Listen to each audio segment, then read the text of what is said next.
বাংলাদেশ জামাত ইসলামীর শহীদ আমিরে জামাত মাওলানা মতিউর রহমান নিজামীকে শুধু হত্যাই করা হয়েছিল এই কারণে যে তিনি সততা এবং দক্ষতা যোগ্যতার সাথে তৎকালীন দুর্নীতির মধ্যেও দুর্নীতি মুক্ত শিল্প এবং কৃষি মন্ত্রণালয় পরিচালনা করে সংসদে তিনি চ্যালেঞ্জ করেছিলেন। সমাজ কল্যাণ মন্ত্রী তৎকালীন সেক্রেটারি জেনারেল শহীদ আলী হাসান মোহাম্মদ মুজাহিদ চ্যালেঞ্জ করেছিলেন,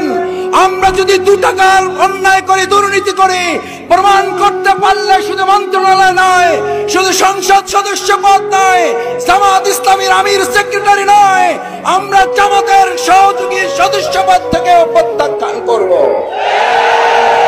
রায়পুরবাসীর কাছে জানতে চাই, সাংবাদিক বন্ধুগণ আছেন, আপনাদের সিনিয়র যারা আছেন,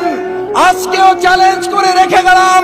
বাংলাদেশ জামাত ইসলামীর কোন 1 টাকার দুর্নীতিকেও কোথাও প্রমাণ করতে আজ পর্যন্ত কি নেতৃবৃন্দের ব্যাপারে পেরেছে?